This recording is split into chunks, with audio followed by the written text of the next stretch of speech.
Hi friends, இது வந்து கோவா செடிங்க. நான் போன வாரம் வீடியோ போட்டிருப்பேன். கட் பண்ணி விடுறதோட இந்த மாதிரி நம்ம இலையெல்லாம் உருவி விட்டோன்னா நல்லா புஷ்ஷியாக வளரும்னு சொல்லிட்டு நான் வீடியோ போட்டிருப்பேன்.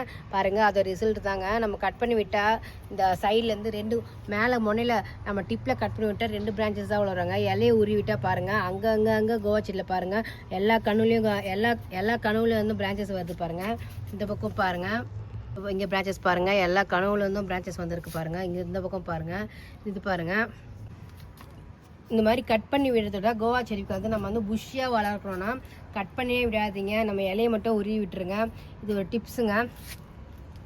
நான் வேற ஒரு கோவா செடி காட்டுறேன் பாருங்கள். இங்கெல்லாம் நான் கழுவி விட்டு போன வாரம் நான் வீடியோ போட்டிருப்பேன். ரொம்ப அழுக்காக இருந்திருக்கும். இப்போது அங்கெல்லாம் இங்கேருந்து அழகாக கழுவி விட்டுட்டேங்க. இன்னும் கொஞ்சம் தாங்க இருக்குது கழுவி விடணும். பாருங்கள், எல்லாத்தையும் கழுவி எடுத்துன்னு வந்து இங்கேருந்து சேர்த்துருக்கேன். இப்போ இதெல்லாம் க்ளீன் பண்ணிவிட்டு இங்கே திருப்பி இதுலேருந்து கழுவி விடணும். இங்கேருந்து இந்த கோவா செடி பாருங்கள், இது வந்து இலையெல்லாம் நான் உருவி விட்ட பிறகு பாருங்கள் இப்போ எப்படி காய் அங்கங்கே காய் வச்சுருக்கு பாருங்கள். நம்ம வந்து கட் பண்ணி விட்டால் 2 பிரான்ச்சஸ் மட்டும் தாங்க வளரும். உருவி விட்டால் பாருங்கள் எல்லா கனவுலேருந்தும் வருங்க. பாருங்கள் எவ்வளோ புஷ்ஷியாக வளர்ந்துருக்குன்ட்டு பாருங்கள். அங்கே கூட பாருங்கள், ப்ரூனிங் பண்ணி விடலாங்க. நம்ம வந்து தோட்டம் வச்சுருக்கோங்க, ப்ரூனிங் பண்ணி விடலாம். நம்ம சின்ன பாட்டில் தானே வச்சுருக்கோம், சின்ன செடி தானே. அதனால நம்ம கேர் பண்ணி நம்ம வந்து இது எந்தெந்த செடிக்கெலாம் எப்படி வளர்க்கணுமோ அந்த மாதிரி நம்ம பார்த்து வளர்க்கலாங்க. இந்த மாதிரி நம்ம வந்து பாட்டில் கூட நம்ம கொய்யா செடியில் புஷ்ஷியாக வளர்க்கலாம். அது பாருங்கள், சின்ன செடி தான், எவ்வளோ மொக்கு வந்திருக்கு பாருங்கள். அங்கே பாருங்கள், இங்கே பாருங்கள். இது வந்து நாவலுங்க, ஒன்று கூட கொட்டலைங்க. இது வந்து நான் அங்கே கூட கீழே வச்சுருக்கு பாருங்கள். ஒன்று கூட ஒயிட் நாவலுங்க. இது ஒன்று கூட தெரியுதா பாருங்கள், ஒயிட் நாவல் ஒன்று கூட இந்த வாட்டி கொட்டை வச்சது 3 இடத்துல தான் வச்சுது. ஆனால் கொட்டை வேலைங்க எல்லாமே அப்படியே காய் பிடிச்சிருக்குங்க. இது வந்து ஆப்பிளுங்க, பூ பூக்குது, என்னன்னே தெரியல. இது இந்த வாட்டி நிற்கவே மாட்டேங்குது. வெயிலா இந்த இடத்துல மாற்றி போன வாட்டி நான் அந்த ஷேடில் வச்சேன், போன வாட்டி நான் அந்த பக்கம் வச்சேங்க. அதனால வந்து காய் பிடிச்சதான்னு தெரியல. இந்த பக்கம் வச்சோன்னே வெயிலில் வந்து காயே பிடிக்க மாட்டேங்குது. ஆனால் பிரான்ச்சஸ் பூ வச்சுட்டு திருப்பி பிரான்ச்சஸ் வளருது பாருங்கள். இது ஒரு கோவா செடிங்க. இது பாருங்கள், இங்கே கட் பண்ணி விட்டோடனே 4 பிரான்ச்சஸ் வந்ததுங்க. அதனால நான் வந்து இதோட வீடியோவில் போட்டிருப்பேன். ஏன்னா வந்து நான் எடுத்துலாம் சேவ் பண்ணலாம் வச்சுருக்க மாட்டாங்க, ஏன்னா மெமரி ஃபுல்லாகினே இருக்கும் என் மொபைலில். அதனால் நான் எடுத்து அப்லோட் பண்ணிட்டு திரும்பி டெலீட் பண்ணிவிடுவேன். நான் போன வாட்டி நான் வந்து கட் பண்ணி விட்டேன் பாருங்கள். இங்கேருந்து நியூவாக துளு ஸ்டார்ட் ஆகுது பாருங்கள். நான் என்ன பண்ணிட்டேன், நான் கட் பண்ணும்போதே நான் கட் பண்ணதில் வந்து இந்த மாதிரி இருந்ததுங்க. நான் கவனிக்கவே இல்லை. நான் அந்த மாதிரி கவனிச்சிருந்தேன்னா இது ரெண்டுத்தையும் இந்த துளுரை விட்டுட்டு நான் மேலே கட் பண்ணியிருந்தேன்னா வச்சுக்கோங்க, 3 நாள்லேயே அது வந்து துளுர் வந்து அந்த பிரான்ச்சஸ் வந்து நல்லா வளர்ந்துட்டு இருக்கோங்க. நான் என்ன பண்ணிட்டேன், பார்க்கவே இல்லை. துளுர் இங்கே இருக்குன்னா நான் இங்கே கட் பண்ணிட்டேங்க. அதனால் கொஞ்சம் வளர்கிறதுக்கு கொஞ்சம் 15 டேஸ் மேலே ஆச்சுங்க. இந்த பக்கமும் பாருங்கள், இந்த 4 இது வருங்க. கட் பண்ணி விட்டால் 4 பிரான்ச்சஸ் வருங்க. இங்கெல்லாம் எதுவும் வராதுங்க. ஆனால் வந்து இலையை உருவி விட்டால் எல்லா கனவுலேருந்தும் வருங்க. இங்கே கூட காய் வச்சுருக்கு பாருங்கள். இப்போ இங்கே பாருங்கள், இங்கே கூட போன வருஷம் வாங்கினதில் காய் விட்டுதுங்க. நான் மாற்றி வச்சேன்னே அது செத்து போயிடுச்சு. இந்த திருப்பி வாங்கி வச்சு இப்போ வளர்ந்து இப்போ காய் விடுது. இது எந்த மாதிரி டேஸ்ட் இருக்குன்னு எனக்கு தெரியல. டேஸ்ட் பண்ணிவிட்டு அதுக்கப்புறம் சொல்கிறேங்க. உங்களுக்கு யாருன்னா இது ஒரு டேஸ்ட் தெரிஞ்சால் சொல்லுங்கள். அது வந்து பீட்ரூட் கோவா. இது பாருங்கள், இது ஒரு கோவாங்க. இது வந்து நல்லா நம்ம எப்பவுமே நல்லா வளர்ந்து வர செடியை நம்ம கட் பண்ணி விட்டோன்னா அதை வந்து அது வளர்ச்சியை தடைப்படுற மாதிரிங்க. நம்ம கூட என்ன வளர்ந்து வரும், நடுவில் யாருன்னா நம்மளுக்கு கட் பண்ணி விட்டால் நமக்கு வந்து திருப்பி நம்ம எழுந்து வரணும்னு தோணுமா? கொஞ்சம் கஷ்டமாக தானே இருக்கும். கொஞ்சம் கஷ்டமாக இருந்து கொஞ்சமாக தான் நம்ம வந்து வளர்ந்து வருவோம். அதே மாதிரி தான் செடியும் வந்து நம்ம வந்து நல்லா வளர்த்த வந்து நம்ம வந்து வெட்டி விட்டோன்னா அது வளர்கிறதுக்கு கொஞ்சம் டைம் எடுத்துக்கோங்க. உடனே பட்டுன்னு படத்தில் வந்து எல்லாம் வளர்ச்சியை காட்டுற மாதிரி அந்த மாதிரிலாம் எல்லாம் காட்ட முடியாது. அதனால் என்ன பண்ணிட்டேன், இது கொஞ்சம் வளரட்டும், நம்ம வந்து இலையை பிச்சு விடலான்னு சொல்லிட்டு நேற்று இந்த இலையெல்லாம் பிச்சுங்க. நான் கொய்யா இலையை வந்து நம்ம வந்து நல்லா கொய்யா இலையில் வந்து நிறைய பெனிஃபிட்லாம் இருக்குங்க. நம்ம வந்து கைக்கு வந்து நம்ம ஸ்க்ரப்லாம் போடுறாங்கள்ல, அந்த காலத்தில் வந்து செங்கல்லாம் போட்டு தேய்ப்பாங்க கையிலலாம் ஏரியில் குளிக்கும்போது.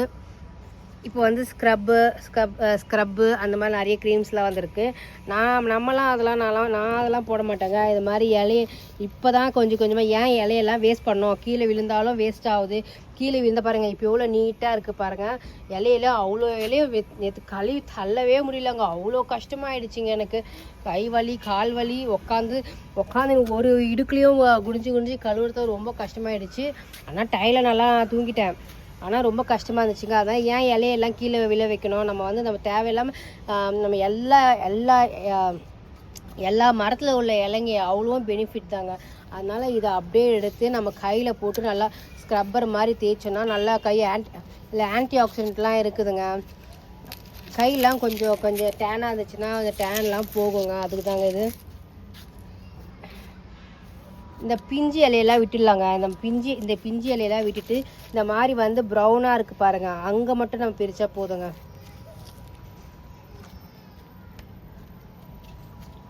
இது வந்து அகமதாபாத் சஃபேடா கோவாங்க. இது பாருங்கள், இதுவும் எவ்வளோ காய் பிரிச்சுட்டு பாருங்கள். கம்போஸ்ட் மண்ணில் தான் வச்சுருக்கேன், எவ்வளோ சூப்பராக இருக்குது பாருங்கள். நெக்ஸ்ட் நான் இதிலேருந்து நான் பிரிச்சுன்னு வருவாங்க. இப்போ நான் ஊருக்கு போகிறதுனால இப்போ பிரிக்க மாட்டேன், நான் இங்கேருந்து கீழே வந்து பிரிச்சுட்டு வரலான்னு பார்க்குறேன். ஏன்னா அப்போ தான் புஷ்ஷியாக வளருங்க. இந்த பாருங்கள், பீனட் பட்டர் ஃப்ரூட்டு காய் பிடிச்சிருக்கு பாருங்கள். ஃபஸ்ட் டைம் காய் பிடிச்சிருக்குங்க. இது வந்து சீத்தாப்பழங்க பாருங்கள், எவ்வளோ காய் வச்சுருக்கு பாருங்கள்.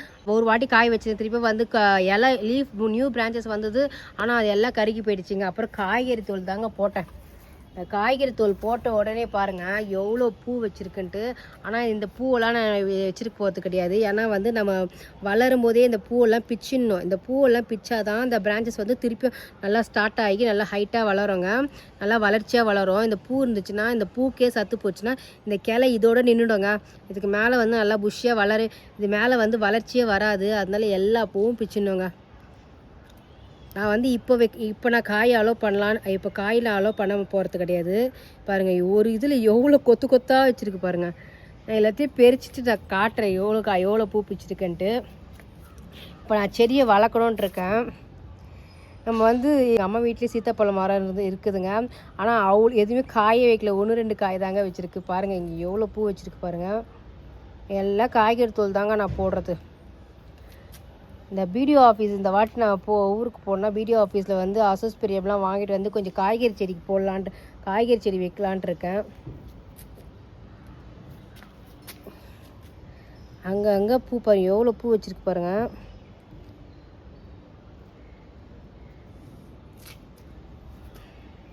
ஃபஸ்ட்டு செடியை வளர்த்துருவோம், அப்புறமா நம்ம வந்து காய விடலாம். ஏன்னா இது ஏற்கனவே டேஸ்ட் நான் பார்த்துருக்கேன், ரொம்ப பெருசாக இருக்கும், நல்லா டேஸ்ட்டாகவும் இருக்குங்க.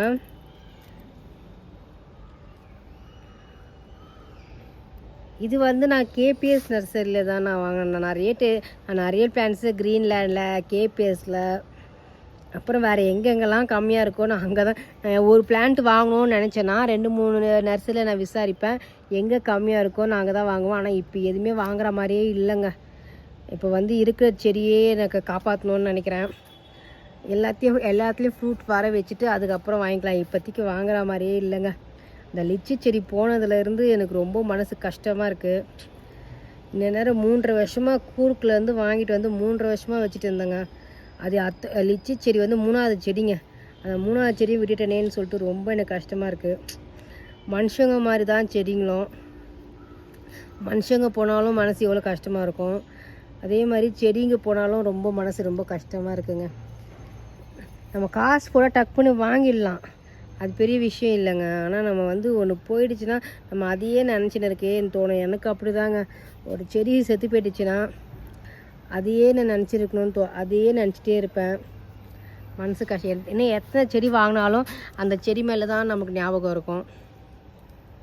பாருங்கள் எவ்வளோ இருக்குது பாருங்கள், பூ பிடிச்சிருக்கு பாருங்கள். வெறும் காய்கறி தூள் தாங்க அன்றைக்கி போட்டு மூடி வச்ச போன வாரம். எவ்வளோ கொத்தாக வந்திருக்கு பாருங்கள். அரிசி கழுவ தண்ணி, அப்புறம் புளிச்ச தயிர் எல்லாத்தையும் எடுத்து ஊற்றி வைப்பாங்க. அது எப்போ தோணுதோ நான் ஊற்றுவாங்க. 2 நாள் 3 நாள் புளிச்சு போயிருக்கும். அது வந்து புளிச்சு போயிருக்கோம். எப்போ வந்து என் டைம் இருக்கோ ஊற்றுவோம். அது இருக்கும் ஓரமாக வச்சுருப்பேன். புளிச்சு போனதாங்க நுண்ணுயிர்கள்லாம் அதிகமாக இருக்குது.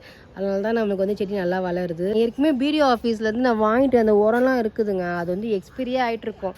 ஆனால் வந்து அது எதுவுமே நான் ஊற்றவே இல்லை. போன மே மந்த்து வாங்கிட்டு வந்தேன். இன்னும் 1 வருஷம் ஆச்சுங்க. அது யூஸ் பண்ணவே இல்லைங்க. நான் காட்டுறேன் இன்னொரு வாட்டி. நெக்ஸ்ட்டு ஊருக்கு போயிட்டு வந்தால் ஒன்று ஒன்றா ஊற்றலான்ட்டு இருக்கேன். இங்கி பிங்கி வாங்கி போட்டுட்டு தான் ஊற்றலான்ட்டு இருக்கேன். எது ஃபஸ்ட்டு ஊற்றணுன்ட்டு. ஏன்னா அத்தனை வாங்கிட்டு வந்தாங்க. இன்னும் கூட இருக்குங்க. ஐயோம்மா,